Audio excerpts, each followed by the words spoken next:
Olá, seja bem-vindo, bem-vinda. Começa agora mais um Open Univesp, o programa que abre as portas da nossa universidade para trocar experiências com pessoas de fora, fazendo com que a gente aqui cresça cada vez mais. Hoje eu recebo aqui no estúdio um cara que é graduado em História e Pedagogia. É especialista em docência na diversidade para a educação básica. Ele é mestre em educação e doutor em educação pela Universidade de Brasília. Hoje atua como professor e diretor de ensino do Instituto Federal Goiano. Trabalha com gestão educacional, inovação e formação de professores. Eu estou falando de Rogério Justino, mais conhecido como Professor Justino. Seja bem-vindo, professor. Obrigado demais, é um prazer estar aqui. Foi difícil, mas a gente conseguiu. E quando ele começou com Rogério Justino, eu já pensei, fiz alguma coisa errada. Mas aí ele já corrigiu com Justino. É um prazer, muito obrigado de estar aqui. Vamos ver se a gente troca uma ideia legal hoje. Com certeza. Você fala isso porque Rogério só quem chama é sua mãe, né? Não, porque se falar assim, Rogério Justino, é pior. Além de ser minha mãe, é porque eu fiz alguma coisa errada. Porque se tiver beleza, fala assim, ô, vem cá. Aí você fala, Rogério Justino, rapaz, sai da frente. Mas você não está fazendo nada de errado. Hoje você vai fazer uma coisa muito certa, que é trocar experiências com a gente. Professor, o estúdio é todo seu. Pode ficar à vontade, vai ser um prazer lhe ouvir. Espero que vocês estejam muito bem do lado daí. Eu posso dizer a vocês que eu estou muito bem do lado de cá. Só tem um problema, a gente soltaram um cronômetro e falaram assim para mim, você tem que cumprir um tempo. Isso aqui é coisa pior para um professor do que cumprir um tempo. É só pedir para a gente furar o tempo, tá? Mas vamos lá, né? O que a gente pode trocar ideia? Meu querido, minha querida companheira, companheiro, que está daí estudando, trabalhando, sonhando um dia em ser um docente, estar nas fileiras para construir a educação desse país. Vocês sabiam, se não sabe, vou te contar agora, uma das grandes novidades que a gente tem na educação e no mundo hoje são os usos das inteligências artificiais. Já ouviu falar disso? Tem certeza que já, né? Você já fez umas coisinhas por aí usando a inteligência artificial. Inclusive, eu vou te contar, se você já é professor, tá? Não precisa ficar triste comigo, eu vou te falar agora. O seu aluno também usou, tá? Ele usou. Sabe aquela tarefa que você passou para ele, que você falou não use? Ele usou. Então, não tem saída. A inteligência artificial está por todos os cantos.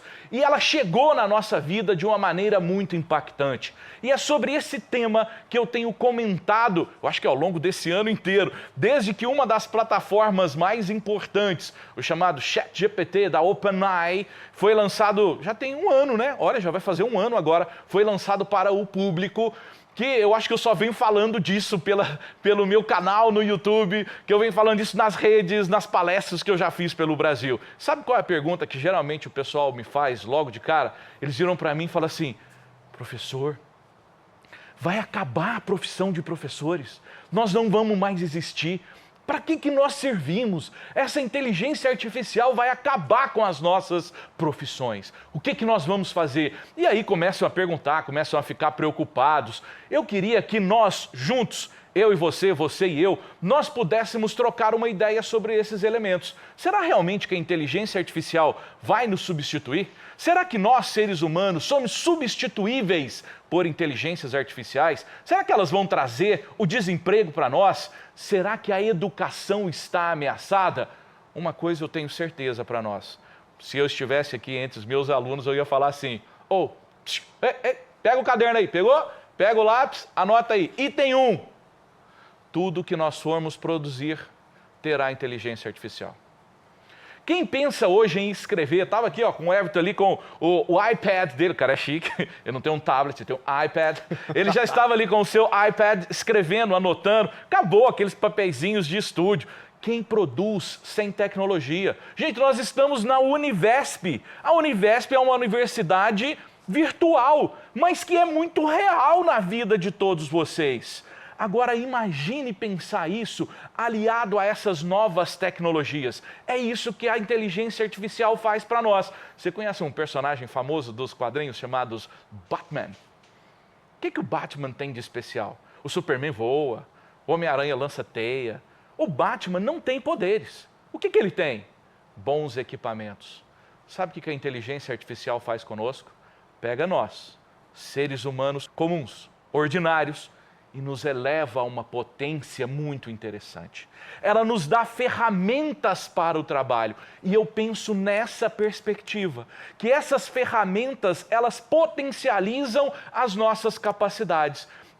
Elas pegam as nossas limitações e superam. Imagina como que você poderia estar estudando numa universidade gabaritada, capacitada, com um excelente quadro docente como a Univesp, estando longe de um centro urbano importante. Você não conseguiria. Só que hoje a tecnologia potencializa.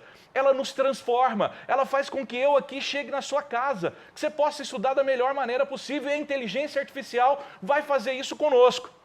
Mas ela vai fazer tudo? Não, ela não vai fazer tudo. Mas por que ela seduz? Porque ela é nova. Porque a inteligência artificial, ela faz o que a gente pede. A inteligência artificial, você já viu, você chega lá para ela e fala assim, oi, tudo bem? Aí ela responde para nós, oi, como você está? E ela responde como um ser humano. E sabe o que veio de novo nisso tudo? Ela responde na nossa linguagem. Ela fala com a gente. Tem gente fazendo análise terapêutica com a inteligência artificial. Já é o best friend dela falar com a inteligência artificial. E nós atribuímos a elas capacidades humanas, mas elas não são seres humanos. Agora é hora de dizer as verdades, né? Sabe quando você estava conversando com a sua inteligência artificial e você disse para ela, eu te amo. E ela respondeu para você, eu também te amo. Sinto muito em te dizer, mas ela não sabe o que é amor. Momento de reflexão. A inteligência artificial não sabe o que é amor.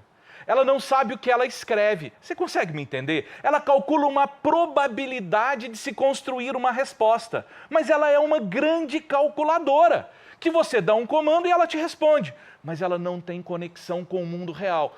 Não sei se você, professor ou professora que está em formação, está conseguindo captar onde eu vou chegar. Mas olha só, a inteligência artificial, quando ela escreve amor, ela calculou a probabilidade de que a melhor resposta para a sua pergunta, falando em termos técnicos, um prompt, chiquérrimo, para que esse prompt dê uma resposta, e ela dará uma resposta. Só que ela não sabe o que é essa resposta. Ela calculou que aquilo seria útil para você. E o outro problema, tá? Que nós, docentes da carreira docente, temos que ter muito cuidado. Ela sempre vai te responder. Ela vai te responder alguma coisa que é verdade? Não sei. Ela vai responder. Se você perguntar, ela vai responder. Se é verdade ou não, aí é outra história. Mas ela sempre vai te responder. Então, quando nós pensamos nas inteligências artificiais, precisamos ficar atentos a essa sedução, porque ela responde em linguagem natural. Mas lembrando, segunda anotaçãozinha do dia importante para o seu coração, a inteligência artificial, quando escreve amor, ela não sabe o que é amar. Ela apenas calculou a probabilidade de que aquela palavra aparecesse. Se ela escrever gato, ela não viu um gato. A inteligência artificial é uma probabilidade. Ela calcula probabilidades. Ela não conhece o mundo real. Quem conhece o mundo real? Nós conhecemos o mundo real. E é aí, queridos professores e professoras, que eu digo para você o seguinte: nós vamos poder ser substituídos por máquinas? Talvez. Ah não, professor, eu queria que você falasse que não, que elas não vão. Sabe por quê? Porque aí vai depender do mundo que você acredita. Vai depender da forma como você pensa a educação. E eu tenho certeza, por conhecer muito bem, que exatamente por você estar aqui conosco na Univesp TV, por participar da Univesp, que você se constrói como um docente, como uma pessoa que pensa exatamente diferente de que as máquinas podem nos substituir como docentes. Sabia que teve um cara, um filósofo, aí você vai lembrar lá quando você fez Filosofia da Educação, Filosofia 1, René Descartes, que a turma gosta de falar assim, Descartes. Não é francês, tem que fazer o biquinho para falar, senão fica sem graça, tá? É francês. Então, o René Descartes, quando ele traz o mecanicismo para nós, ele vai trabalhar uma ideia de mundo que é como se o mundo operasse de forma matemática. Ele foi tão bem, a teoria dele foi tão boa, sabe o que a gente fez? Nós acreditamos no Descartes. E a gente acha que o mundo é uma maquininha e um monte de caixinhas que se enquadram. Para eu conhecer o todo, o que eu faço? Conheço as partes. Vou a um médico. Estou com uma dor no pé. E eu estou com uma dor no pé. Você vai a um ortopedista. Ele vai olhar o seu pé. Se ele olhar o meu pé, obviamente ele vai ver que o pé também é gordo, mas ele vai estar olhando o pé e não vai pensar, falar assim, professor, deixa eu te falar, desse tamanho, seu pé vai doer. Mas se ele se concentrar só no pé, ele vai me entender como sujeito? Não. Educação também funciona assim. Se você é um professor, se você é uma professora, aí pode colocar os créditos aqui embaixo assim, ó, hashtag digo verdade. Se você é um professor e uma professora que pensa da seguinte maneira, eu vim para, olha o vocabulário, hein, gente? Eu vim para dar uma aula. Você, estudante, fica quieto, senta na sua cadeirinha que eu falo e você escuta. Quem ministra a aula desse jeito pode ser substituído por uma inteligência artificial? Em 2 minutos. Em 2 minutos. Se eu preciso só cumprir, eu vou lá pegar o meu plano de aula, aula 1, aula 2, aula 3, cumprir currículos, eu posso ser substituído por uma IA? Nós já temos plataformas que estão fazendo esse papel de tutoria, em que eu chego e começo a fazer alguns exercícios, a plataforma entende como eu estou naquela disciplina e me sugere vídeos. Gente, a videoaula está aí. Olha o fenômeno que é o YouTube. As pessoas acessam para ver. Alguém quando acessa o meu canal está querendo ver a minha dancinha do TikTok? Ninguém está querendo ver, até porque eu danço mal para caramba, vou ficar parecendo um bonecão do posto. As pessoas acessam para estudar, para aprender conteúdos. Então as pessoas estão estudando, as pessoas conhecem. Elas acessam para conhecer. Então não é verdade dizer que não se quer estudar. É verdade dizer que talvez as pessoas não queiram estudar no modelo que muitos de nós estamos oferecendo. Será que esse professor que chega e diz, olha estudante, eu quero você sentado aí na sua carteira, não se aproxime de mim, vou ministrar a minha aula, a aula começa agora, por favor, não converse comigo, não, fica quietinho, eu vou, olha, presta atenção no vocabulário, eu vou passar a matéria no quadro e você copia. Aí sabe o que o estudante, nós fazemos quando termina a aula? Vira e fala assim, professor, posso tirar uma foto do quadro? Se a sua aula se resumir a um quadro, sinto muito, a inteligência artificial poderá te substituir. Gente, sou professor de história, eu lembro de histórias. Tem uma professora minha de didática, fica aqui a homenagem a ela, Didática 1, lá na Universidade Federal de Uberlândia, olha, mineiro, hein, Uberlândia, valeu, lá de Uberlândia, e ela dava um exemplo para nós falando sobre pedagogia que eu nunca esqueci. Eu brinco que esse é o conto do professor que vê passarinhos. O que é um professor que vê passarinhos? Estou em uma sala de aula, ministrando a minha aula, de repente entra um passarinho. E ele começa a voar. A minha aula é tão boa que as pessoas que estavam ali simplesmente vão prestar atenção no passarinho. Todo mundo me esqueceu, ninguém mais lembra de mim. O passarinho começa a voar e eu aqui no quadro. Pessoal, bom dia, precisamos aprender aqui, equação de segundo grau, x igual... E o passarinho voando. Tem alguém prestando atenção em mim? Ninguém. O que eu faço? Viro para os alunos e falo, fica quieto, você tem que prestar atenção. Passarinho, sai, vai embora e briga com o passarinho. Que professor é esse? É o professor que não se afeta por aqueles que estão com ele. É o professor que se preocupa muito mais em cumprir um conteúdo do que com os estudantes que estão com ele. Esse professor tem que ter medo da inteligência artificial. E o que eu posso fazer o contrário quando um passarinho invadir a minha sala de aula? Quando um passarinho invadir a minha sala de aula, obviamente isso é um sentido figurado, porque a todo momento assuntos invadem a sua sala de aula, só que você pode escolher ignorar o passarinho, você pode escolher tentar matar o passarinho, ou vem a terceira opção. Você pode escolher que o passarinho se torne a sua aula. Quando você escolher que o passarinho que entrar na sua sala se torna a sua aula, você é um professor que a inteligência artificial nunca irá substituir. Porque você é um docente, é uma docente, que entende o momento, que compreende os seus estudantes e cria uma relação com eles. Isso a inteligência artificial nunca irá substituir. Próxima anotação da sala de aula. Quanto mais a tecnologia avança, quanto mais a inteligência artificial avança, mais nós, seres humanos, vamos ser importantes. Parece contraditório, né? Mas não é. Porque quando as inteligências artificiais avançam e elas vão poder sugerir conteúdos para nós, vão criar conteúdo, vão criar modelos de currículo para nós, vão criar planos de aula para nós, elas vão nos dar tempo para fazermos uma coisa muito mais especial, que é prestar atenção nos passarinhos. Os assuntos que estiverem permeando a sua sala de aula, prestar atenção no seu estudante, no processo de aprendizagem, criar situações mais desafiadoras, estar atento. Educação não é simplesmente um ato técnico, no sentido de que eu posso fazer, repetir e prever o resultado. Lembra lá do Descartes?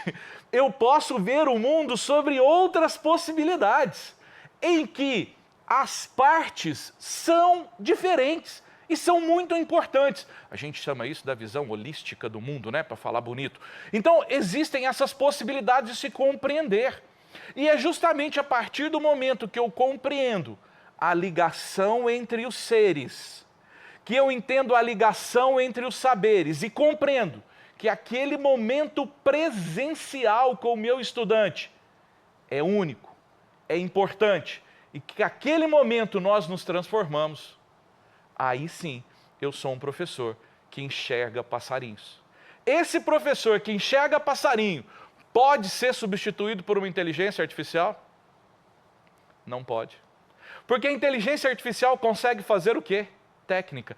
É verdade que essas novidades, as generatives, as linguagens generativas como o ChatGPT, elas têm uma grande diferença para o Google, né? O Google não cria.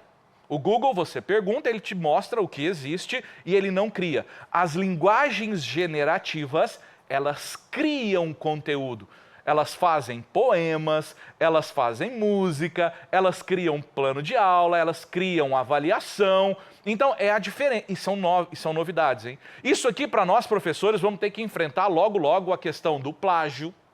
Nós vamos ter que enfrentar essas questões. O que vai ser plágio? O que é novidade? O que eu consigo produzir? Será que o que foi produzido com inteligência artificial é meu ou é dela? Será que eu posso acreditar a inteligência artificial? Vamos ter que enfrentar essa questão. E não é agora que nós vamos saber qual vai ser o resultado, tá? Mas precisamos começar a discutir isso. E os dados que as inteligências artificiais pegam de nós? Temos que discutir. Pesquisador e pesquisadora, estudante, talvez não um TCC, que é um trabalho um pouco mais simples. Estou desenvolvendo um projeto inovador. Vou lá e pego a grande novidade que eu pensei na minha vida e escrevo ela no ChatGPT. Querido companheiro e companheira, tchau, tchau, a sua ideia não é mais inovadora. Naquele momento, a inteligência artificial ganhou a sua ideia e o mundo inteiro vai ter acesso a ela. Cuidado, hein? Cuidado quando você fizer isso com as IAs. Agora, será que eu não posso, por exemplo, substituir um momento da minha sala de aula por, sei lá, uma videoaula? Posso. Gente, as videoaulas são um sucesso. Olha as instituições pelo mundo inteiro. Olha a nossa Univesp. É um sucesso, é um modelo de sucesso.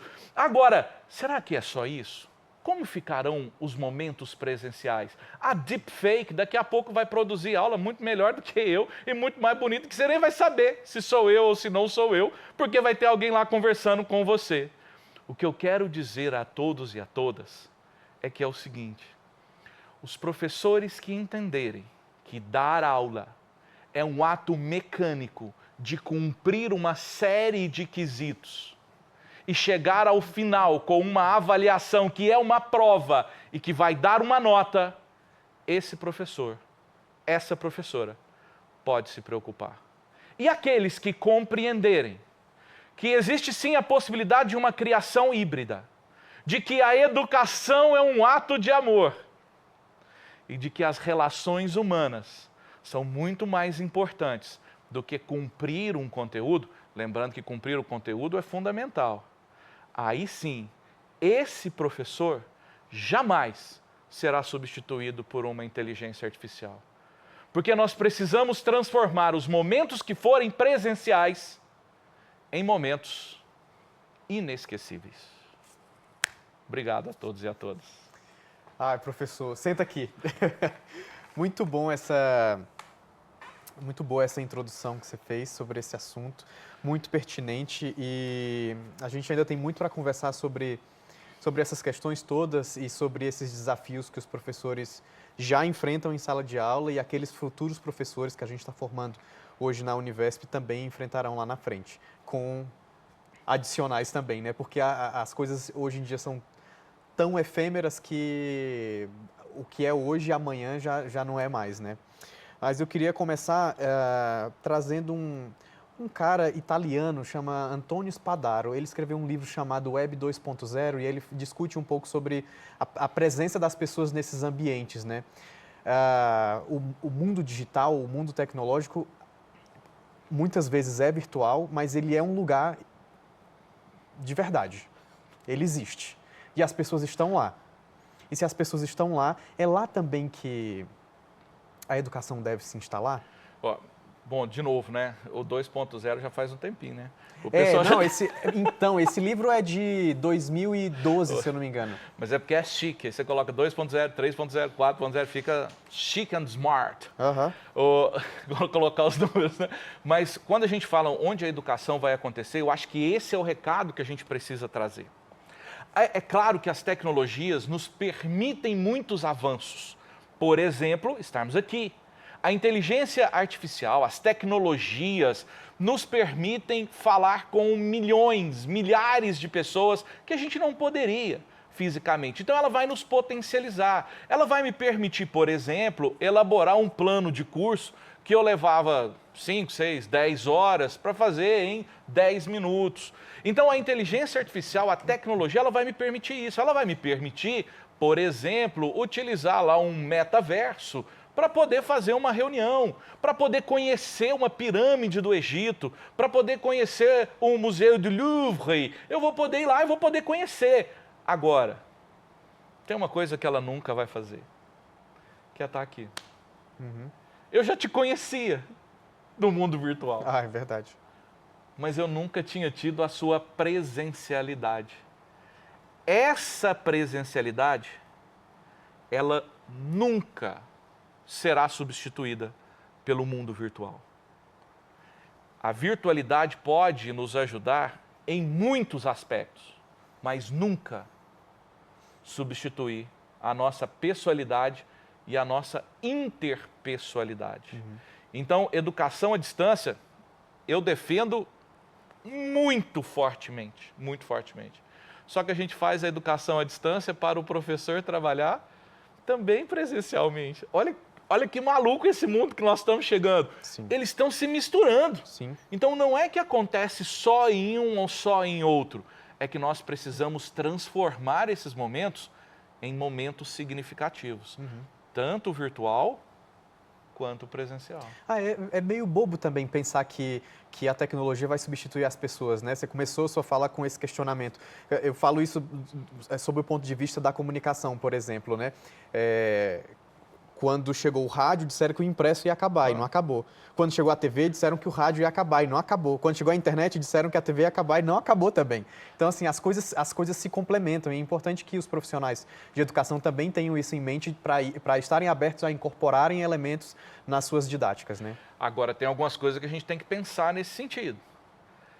Todos os profissionais que trabalhavam na rádio há 50 anos atrás, conseguem trabalhar hoje?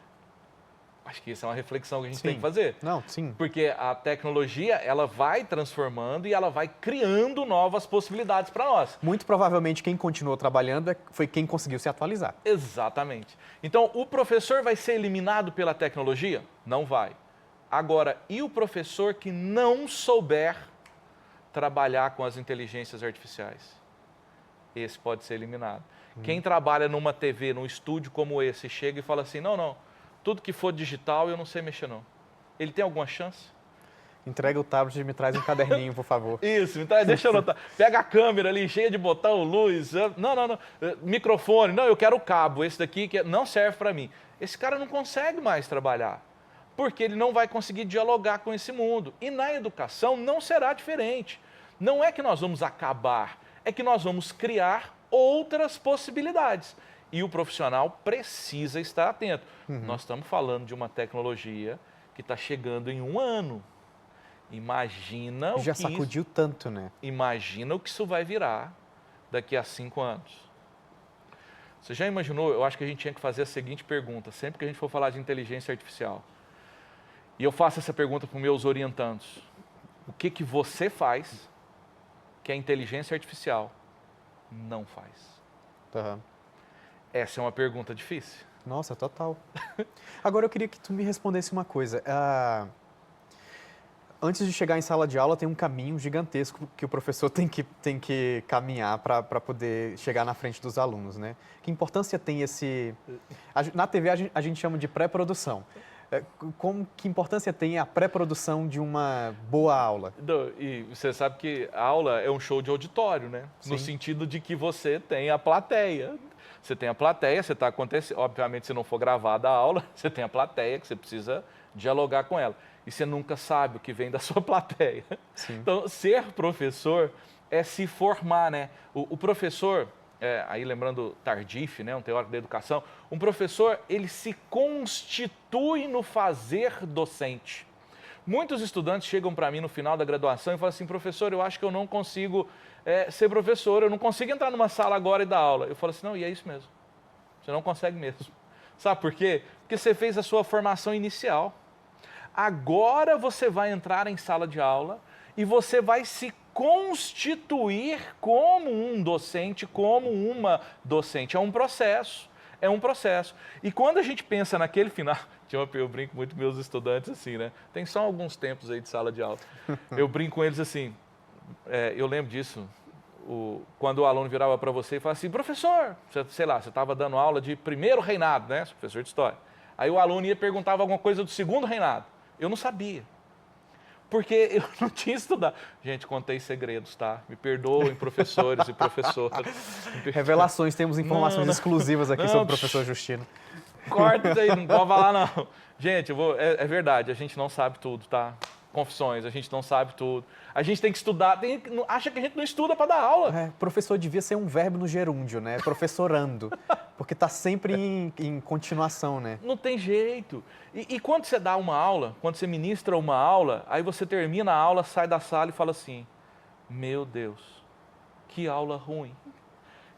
Se eu fosse meu estudante, eu tinha ido embora. E sabe quando isso costuma acontecer muito? Quando a gente não tem a pré-produção, que é a preparação, que envolve estudar. A gente tem que estudar, a gente tem que se preparar, a gente tem que discutir o assunto e tem que ministrar a aula.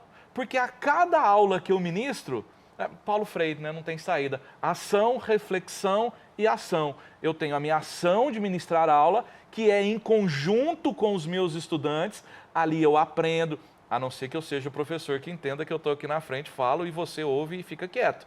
Se eu sou o professor que aprendo, eu sou o professor que presto atenção se o meu estudante anotou, se ele não anotou, se ele fez uma pergunta, se ele trouxe um exemplo da vivência dele. Isso vai me constituindo. A próxima aula que eu for ministrar já não será mais igual à primeira. Tem uma coisa também que eu fico pensando, né?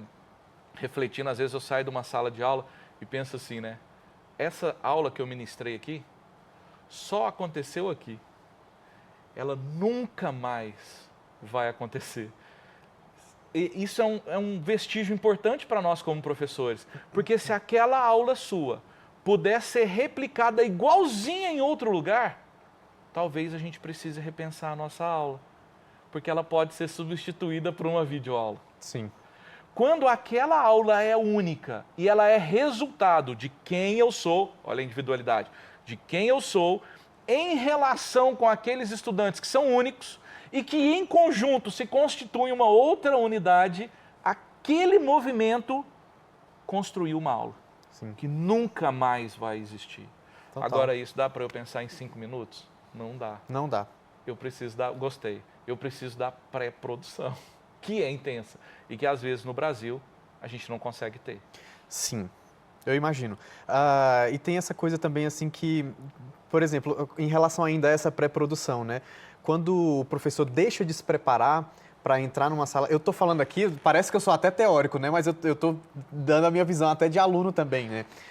Quando o professor deixa de se preparar para uma determinada aula, aquele dia que ele não se preparou, ele não recupera mais também. Já era. Já era. Já é, você perdeu o seu dia, perdeu. Importante. E os estudantes também perderam. Você começou falando também sobre essa educação verticalizada, né? Em que o professor está aqui e os alunos estão ali como recipientes desse conteúdo e o professor como dispensador desses conteúdos, né? Que importância a gente tem da gente já começar, ainda no período da faculdade, pensar nessa educação horizontalizada em que o professor faz essa troca de conhecimento com os alunos, porque bem do que você falou, é realmente essa troca que faz com que a aula aconteça, que é importante já na pré-produção o professor já esteja ciente de que essa educação precisa ser horizontalizada. Assim, eu não dou o que eu não tenho, né? Eu preciso também me construir. E como que eu vou me construir? Eu me construo nas relações com as pessoas, nas relações com os meus estudantes, na relação com o meu conteúdo. Às vezes tem pessoa que ouve a gente falar e fala assim, então o conteúdo não importa. Eu falo, opa, de jeito nenhum. Nós estamos numa instituição científica, nós estamos numa instituição educacional que tem uma função, que é ensinar ciência. É fundamental a ciência e o conhecimento. Agora, ela não pode esquecer o ser humano. Então, quando a gente pensa nesse caminho da construção do saber, a universidade é muito importante. Agora, o professor que está formando o docente também precisa agir assim. É difícil agora, porque se eu der o exemplo, todo mundo vai saber, que na minha região vai saber quem é, tá? Então, foi em outro lugar, mas eu já tive professores. Em outro lugar, viu, gente? Foi onde eu formei, não, tá? Em outros lugares, tá? Foi ele que teve esse professor, tá? Não foi eu, o Everton me contou. Foi lá em Fortaleza, Isso. Que foi falar de avaliação e ministrou uma avaliação extremamente formal para nós. E ela estava ensinando sobre avaliações alternativas. Aí eu fiquei pensando, falei, gente, mas se ela não deixou eu fazer, como que eu vou fazer com o meu estudante? Então, esse processo de construção, às vezes também é maldoso com nós professores, porque a gente não passou por ele, né? Total. A universidade, ela tem... é uma responsabilidade da universidade, né? Porque a academia acaba engessando a gente, né? Enquanto que a educação é constante desconstrução também, né? E a gente também se faz por exemplos, né? Eu tive um professor, eu tenho um passado universitário gigante, tá? Eu praticamente fui um estudante profissional. O dia que eu não tive mais o número de matrícula de uma universidade, eu entrei em desespero. Tanto que hoje eu ainda tenho, tá? Eu estou concluindo estou igual a vocês, tá? Eu também estou concluindo agora mais uma graduação em computação. Olha a gente só. nunca para, Vamos fechar, completar o álbum de figurinha. Eu tive um professor quando eu fazia engenharia. Ele dava aula de materiais, que era uma matéria muito difícil, muito complicada. Ele chegava para nós, tinha uma mesinha, se era um laboratório, tinha uma mesa, eu nunca esqueço, uma mesa de mármore. Ele sentava, professor Rafael Ariza, ele sentava. E aí, pessoal? Gente, já mudou, sabe? Já mudava. O e aí, pessoal, já mudava. Sim. Aí ele começava com a gente batendo um papo. Hoje, é óbvio que hoje, depois de 25 anos de sala de aula, eu olho para trás e vejo a estratégia dele. Não era por acaso. Ele chegava primeiro, ele trazia nós para a relação com ele. E ali, quando ele criava a relação com a gente, o pessoal aí das licenciaturas, Henri Vallon, afetividade. Então, quando ele trazia, professor Sérgio Leite, da Unicamp, grupo do afeto. Então, quando ele trazia esse estudante para perto, a gente fazia o que ele queria. E aí ele começava a bater papo. No meio do papo que ele começava a conversar, o que aconteceu, o jogo, o futebol, a novela. E dali, nossa, vocês viram, tinha uma novela, aí era terra, não era? Era solo, o que tinha no solo? Aí ele começava a matéria. Aí a gente ficava batendo papo, passava 1 hora, 2 horas, 3 horas, e ele tinha dado a aula dele. Sim. Que ele queria, ele cumpriu o conteúdo. Era um professor que a gente adorava, a gente ia para a aula dele, não saía. E eu costumo fazer um desafio a professores quando eu estou em formação, que é assim, né? Experimente um dia chegar na sua aula e virar para os seus estudantes e falar assim, queridos estudantes, hoje e para o resto da nossa disciplina, não tem avaliação. Todos estão aprovados. Olha só. Você só virá à minha aula se você tiver interesse em construirmos um conhecimento juntos. Se for pela nota, você está aprovado. Aí eu desafio o professor a fazer isso e descobrir quantos ficam. Pode ser que doa bastante, mas também pode ser uma reflexão importante para a gente. Sim. Agora, essas metodologias que se aprende na faculdade não abarcam a individualidade, a subjetividade das pessoas, né? É difícil, inclusive, até nessa hora de avaliar o aluno, você fazer uma avaliação individualizada, né? Então, porque aí depende do que a gente pensa como avaliação. Quer dizer, então, que eu tenho que excluir a minha avaliação? Ó, eu ainda não tenho um vídeo sobre avaliação no meu canal. Tem um, vou fazer sobre avaliação. Vendo? Boa ideia, obrigado. Tá vendo? Então, olha só, quando a gente fala sobre avaliação, depende do tipo de avaliação que você vai fazer, ou que você pensa do que avaliar. Quer dizer que eu não posso aplicar a avaliação somativa, com nota? Quer dizer que não, eu tenho que fazer isso com o meu estudante, sim. Sim. Agora, eu tenho que fazer só isso? É só isso que tem que definir a aprendizagem desse aluno, É só né? isso. E a atitude desse estudante? E a criatividade? Gente, se nós temos um problema hoje, temos um monte, tá? Eu vou reduzir só para ficar bonito.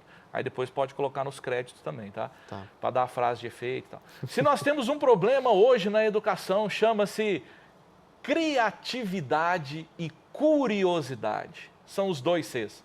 Falei assim só para dar o tempo da fala, tá? Criatividade e curiosidade. Que a inteligência artificial não tem. A inteligência artificial, ela cria, mas a partir do que eu peço. Uhum. Então, se eu não tiver nada a pedir para ela, ela fará? Gente, vai sentar nós dois lá e eu vou passar vergonha. O cara senta na frente da inteligência artificial. E na Idade Média a gente queimava os livros. Nós tivemos o Index Librorium Prohibitorium dos livros que não podia. O nazismo na Alemanha queimou livro. A gente escondia livro. Hoje você pega o livro, coloca na cara do sujeito, o sujeito vira a cara. As livrarias estão fechando. Isso é um péssimo sinal. Que nós não estamos vendendo livros. Que as pessoas, em alguns momentos, elas não consomem. Agora, eu sento de frente à inteligência artificial, olho para ela. O que você vai perguntar? Se você não tem nada, você não tem nada para perguntar para ela. Então eu preciso de conteúdo.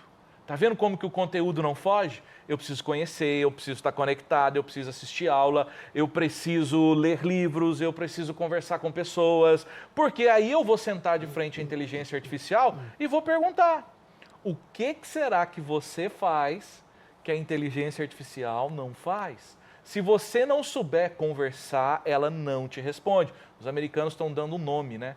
Eles já falaram da nova profissão, que é o Prompt Engineering, que é o engenheiro de prompt, é o cara que vai conversar com as IAs. Você já brincou com as suas IAs por aí, né? Nossa, eu tô com uma história na cabeça para te contar, mas termina aí, não, vai. Não, manda que eu vou aproveitar a sua história. Manda que eu vou aproveitar. Não, é porque você não outro se dia... apaixonou pela não. IA.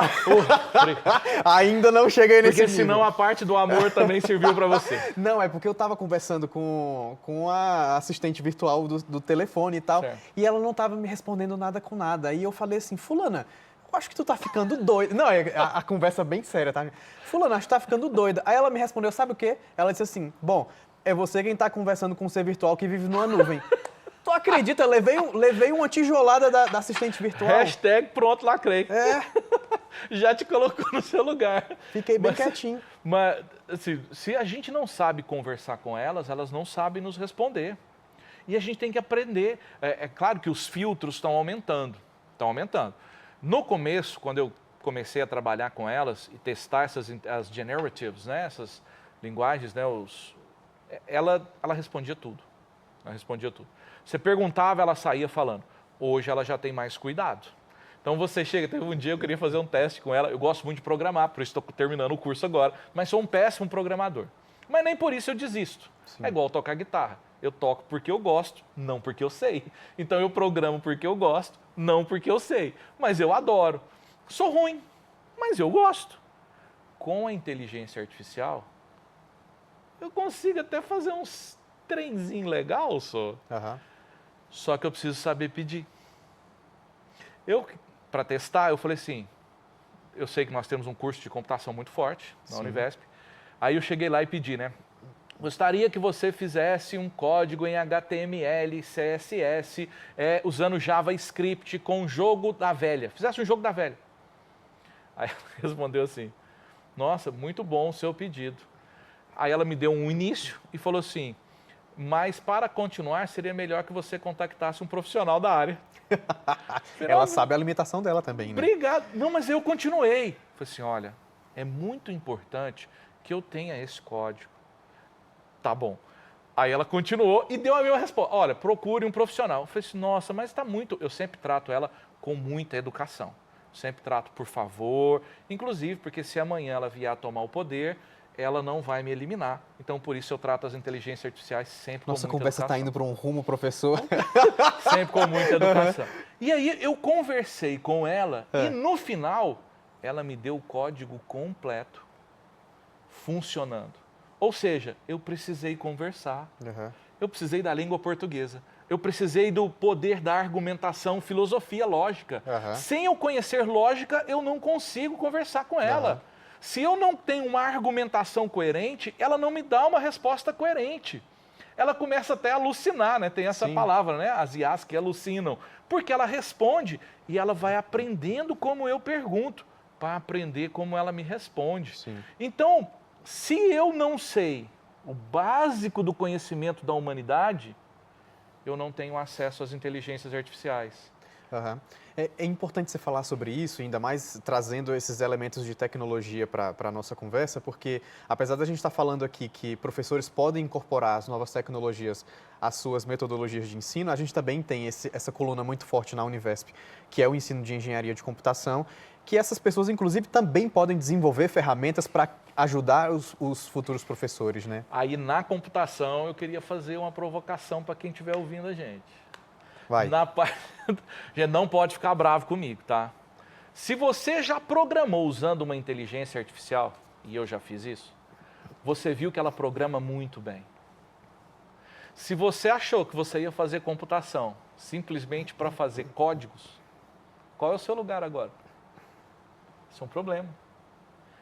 E sabe por que é um problema? Porque um bom engenheiro de computação, cientista da computação, um bom profissional de computação, não é o melhor codificador. É o que tem as melhores ideias. É o que consegue ler o mundo e propor soluções. É um grande resolvedor de problemas. E tem outra, hein? No dia que você for construir seu primeiro sistema, sabe como começa a construção de um sistema? Aqui, ó. Bom dia, meu cliente, tudo bem? Como é que você está? Quais são as suas dificuldades? Aí o seu cliente vai ter que me explicar o problema dele, eu vou ter que conseguir entender e transformar aquilo num código. Então, o problema não é o código. O problema é criação, o problema é inovação, o problema é como resolver as etapas, que não é exatamente a linguagem. Eu não tenho dúvida que em 5 anos essas inteligências artificiais vão estar fazendo códigos muito bons, muito bons. Hoje ela ainda pisa na bola em algumas coisinhas, mas já faz coisas muito boas. Daqui a pouco, se eu souber pedir a ela, ela fará códigos muito bons. Não só construindo inteligências artificiais, mas poupando o meu tempo e fazendo com que eu consiga focar no que realmente é importante. Criatividade e curiosidade. As nossas instituições educacionais precisam pensar nisso. A Univesp trabalha com os projetos nas licenciaturas, não sei se nos bacharelados tem. Tem também. Mas também tem os projetos. Aqueles projetos são fantásticos. Projetos integradores. Isso, os PPIs. Eu tenho um vídeo sobre o projeto integrador da Univesp. Então, quando você fala sobre os projetos integradores, você está fazendo o que com o estudante? Estimulando a criatividade e a curiosidade. Mas como que eu faço isso? Brincando. Gente, o brincar é ótimo, porque o brincar é interagir. Sabe que a escola, às vezes, ela mais deforma do que forma, né? Uma das coisas que a escola faz muito ruim para nós é falar que a gente não pode mais brincar, né? Quando ela fala que a gente não pode mais brincar, que a gente não sabe desenhar, que a gente só pode responder as questões escrevendo um texto, ela mata a nossa criatividade. E, inclusive, estudantes que desenham muito, eu já vi isso, a direção chama eles e fala assim, para de desenhar, menino, agora você já está no 9º ano do Fundamental 2, agora não tem mais negócio de desenhar, não. Olha, isso é coisa de criança. Aí, essa é terrível, né? Porque o coisa de criança, eu já falei que desenhar não é sério, eu já falei que criança não é gente, é terrível essa frase. Ou então assim, ó, essa também é péssima, é hora de fazer arte. Como se fosse fazer bagunça. A gente coloca a mesma palavra que é criação, que é construção, para coisa ruim. Sim. Aí, ó, menino já está fazendo arte. Aqui. Não, ó, que lindo, eu quero menino fazendo arte, mas traz como algo ruim. Então, a escola também precisa pensar nisso. Eu amo os projetos integradores por isso, porque eles são os momentos de nós fazermos arte. Sim, se conectar com a realidade. É criação. E como que eu crio? Nossa, agora eu não vou lembrar, eu vi um projeto esses dias num vídeo no Instagram da Univesp sobre um projeto inovador do pessoal da computação. Aí eu fiquei olhando e falei assim, gente, é isso, é a sensibilidade. É o sujeito olhar o mundo e se sensibilizar com ele, para pensar em soluções e criar soluções. É isso. E a inteligência artificial vai poder fazer a gente caminhar por esse mundo. Qual que é o primeiro passo para se fazer um bom plano de aula? Entrar no chat GPT e... Não fala um negócio desse. Você entra no chat GPT e fala assim, bom dia, eu quero o meu primeiro plano de aula. Plano de aula para História da Arte. Para História da Arte. Ele vai falar assim, vai fazer arte, vai embora. Olha, para você fazer um bom planejamento, a primeira coisa é uma boa formação teórica. Tem que ter uma boa formação teórica. E aí significa estudar. E estudar, gente, não tem outra saída. Estudar é sentar-se, é assistir seu vídeo, é anotar. Tem gente que assiste aula achando que está no parque de diversões. Igual ele está assistindo o filme da Marvel. Aí ele senta assim, vai assistir a aula. Aí ele assiste a aula, levanta e vai. Não é assim. Você tem que anotar, você tem que pensar, você tem que refletir. Engraçado que eu recebo muitos posts dos estudantes vendo a aula e anotando. Eu falo assim, é isso mesmo. Você tem que trabalhar, você tem que trabalhar a aula. Então, a primeira coisa, você precisa de uma boa formação teórica.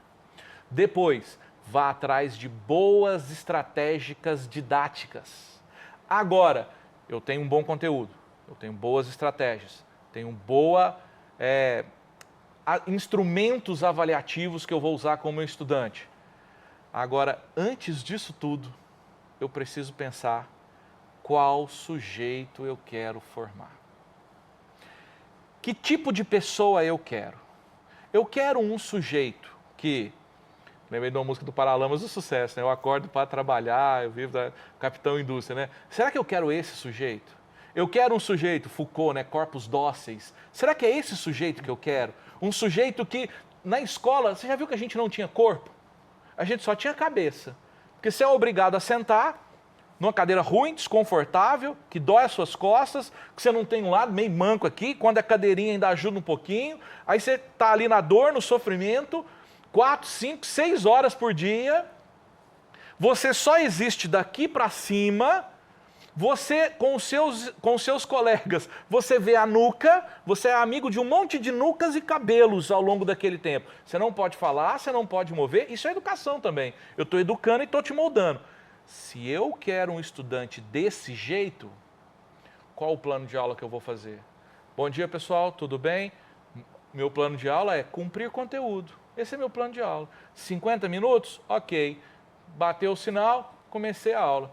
Bateu o sinal, terminei a aula. Esse é o aluno que eu quero, esse é o modelo que eu quero. Agora, será que é isso que a gente quer como educação? Será que é isso que nós estamos precisando como educação? Será que eu preciso de estudantes que não tenham relação com o mundo do trabalho? Será que e não é relação com o trabalho, né? A formação para o mundo do trabalho, para ele se relacionar com o mundo do trabalho. Será que eu quero alguém que aceite qualquer condição de trabalho sem sequer questionar? Ou será que eu quero um estudante que vai poder ser criativo, que vai poder ser curioso? Agora eu incentivo a curiosidade dele, eu incentivo a criatividade dele, passando lista de exercício. Não é que não pode. Posso passar a lista de exercício? Pode e deve. O que não pode fazer? É passar só a lista de exercício. Bom dia, eu vou corrigir. Esse é um péssimo plano de aula. Então, o plano de aula eu preciso pensar o que eu quero. E aí a coisa começa a ficar maior. Porque o meu plano de aula, OTP, né, Organização do Trabalho Pedagógico, ele está aqui, ó. Talvez ele seja o finalzinho. Só que aqui ele vai amarrando com um monte de documentos. Com o projeto político-pedagógico da escola, com o projeto pedagógico da escola, ele se amarra com a Constituição do Estado, quais são as leis do Estado, e amarra, por último, com a nossa LDB e com a nossa Constituição. E ali ele diz o que você quer fazer. Por isso que a gente não pode esquecer os nossos instrumentos normativos. Quando você chega a uma escola, o professor precisa saber qual é o projeto político-pedagógico daquela escola. Porque senão ele se frustra. Ah, eu quero fazer uma educação, aí ele chega e fala, não, aqui não. Aqui o projeto é esse. É difícil romper esse ciclo também, né? A gente foi educado assim. A minha educação foi marcar X. Se você chegasse para mim até o final do terceiro ano, falava bom dia, falei letra A, B, C ou D. Nossa. Eu só marcava X. Professora de português, na minha época, o aluno só entrava na sala se soubesse falar todas as preposições decoradas. Um beijo, professora. Porque sei até hoje, mas só que é difícil romper esse ciclo de uma educação engessada e que não atende às demandas individuais, né, dos alunos. Você está falando desse seu trauma? Eu tinha um também com professor de língua portuguesa, que era análise sintática e morfológica. Aí você tinha que pegar a frase, né? Colocava a frase. Análise sintática e morfológica. Aí em cima você colocava a sintática, embaixo a morfológica. Morfológica. Aí você ia fazer. Eu estudei aquilo, aprendi ali, fazia aquilo e tal. Ele nunca me deu um texto. Eu aprendi a fazer análise sintática e morfológica. Se você chegasse para mim, colocasse a frase e deixar só a frase, eu não fazia nada, porque eu estava treinado, você tinha que colocar e falar assim, vai, aí eu terminei, acabou. Próximo, aí você treinado, né? É treinamento. Eu estava muito treinadinho. Mas se você pegasse aquela frase, colocasse num texto, perguntasse para mim, para que ela serve? Eu não sabia. Porque eu nunca li um texto. Tá vendo? Não é que um elemento é mais ou menos importante do que o outro, é que a gente não pode esquecer. Então, a frase, a palavra existe para quê? Para construir a frase. A frase existe para quê? Para construir um texto, e texto é arte. E aí, e se eu pensar então, olha como é que a volta, educação, o ser humano é muito maravilhoso. Então, quer dizer que um texto, para eu entender um texto, basta eu entender a palavra? Não. Porque o texto é maior do que a palavra. Viu onde o Descartes dançou? Se eu pegar o texto e desmontar ele em várias palavrinhas, eu jamais vou entender a importância do Camões, dos Lusíadas. Porque a hora que eu termino de ler aquilo, as palavras que ele usou lá, eu escrevo. Todas elas eu consigo escrever. Mas o que os Lusíadas significam, eu nunca vou conseguir. Porque a obra é muito maior do que as partes dela. E a educação é sempre muito maior do que as partes. Professor, a gente está quase chegando no fim da nossa conversa, mas eu queria que... Não, mas tem tempo ainda. Eu queria que você me respondesse assim. Como você descreveria o perfil de um bom professor hoje? Essa você pensou no final para me causar problemas, né? O que seria um bom professor hoje? Olha, eu posso relacionar alguns elementos que a gente pensa... mais uma ideia para eu gravar no meu canal. Vou gravar uma série sobre como ser um bom professor. Tá vendo? Já vou usar aqui para fazer o marketing e tal. Para mim, hoje, o que eu vejo da minha experiência, do que eu estudo, eu diria que a palavra afetividade é um elemento central na formação docente. E é engraçado que essa disciplina geralmente está lá no começo das licenciaturas, quando a gente trabalha com a construção da educação, às vezes está em didática, às vezes pode estar em filosofia da educação, que é trabalhar ali o Vygotsky, o Vallon e o Piaget, e aí eu estou com o Vallon. Não desconsidero de maneira alguma o Piaget, estou bem ligado ao Vygotsky, bastante nas relações sociais, e tenho nos últimos 2, 3 anos me ligado muito, principalmente durante o período da pandemia, me ligado muito às questões do Henri Vallon. Quando a gente fala sobre a afetividade ela encanta. Ele fala isso, ela contagia e ela encanta. E o que é isso? É que nós, docentes, consigamos nos conectar. Não é ser brother do seu aluno. Não é chegar, dar um tapinha nas costas dele. E aí, como é que você está? Vamos jogar uma bola junto? Não é isso. Não é isso. A afetividade é ser um docente apaixonado pelo seu conteúdo, com um domínio técnico muito bom da sua disciplina, que consiga aplicar avaliações aos seus estudantes e lhes dar o feedback sobre o que aconteceu. E com isso construir, olha a afetividade, construir as relações de afetividade com o seu estudante. Fala, nossa, mas você estava falando de inteligência artificial e nós estamos falando de afetividade. É porque a afetividade e a tecnologia não são mutuamente excludentes. Eu posso sim trabalhar com a tecnologia e sim construir a afetividade com o meu estudante, com a minha estudante. Agora, um professor, uma professora que não consegue estabelecer relações humanas, mesmo à distância, com o seu estudante, aí eu acho que ele terá dificuldades. Então, se a gente tivesse que colocar uma palavrinha, eu diria que é essa palavrinha. Afetividade, mesmo que ela seja à distância. Uhum. E é muito interessante ver que a inteligência artificial ela funciona como mais um instrumento na atuação do docente, né? É como se fosse um giz, né? De que adianta eu ter um giz se eu tenho uma letra feia que ninguém vai entender na hora que eu escrever no quadro, né? Então, assim, eu utilizo dessa tecnologia... O giz é uma tecnologia também, né? Eu utilizo dessa tecnologia para facilitar a minha comunicação com os meus alunos. Professor, eu aprendi tanto contigo hoje aqui. Muito obrigado por ter vindo lá de Brasília para cá, para os nossos estúdios, para trocar um pouco de experiências. Eu tenho certeza que essa conversa foi super rica para todo mundo que está assistindo, para o pessoal das licenciaturas, mas também para o pessoal das engenharias, né? É sempre importante a gente ressaltar que, de alguma forma, os cursos conversam entre si para que a gente consiga colocar no mercado de trabalho bons profissionais. Então, muito obrigado pela sua partilha de experiências hoje aqui com a gente. Eu que agradeço. Acho que vamos construir um mundo com muita tecnologia, mas com muita afetividade, e que a gente construa boas tecnologias, não para termos boas máquinas, mas para termos uma humanidade melhor com as máquinas. É isso. Obrigado. Muito obrigado, professor. E a gente volta com o Open Univesp numa próxima oportunidade. Quem será que a gente vai convidar aqui para o nosso estúdio para trocar experiências? Isso você vai saber no nosso próximo programa. Até lá!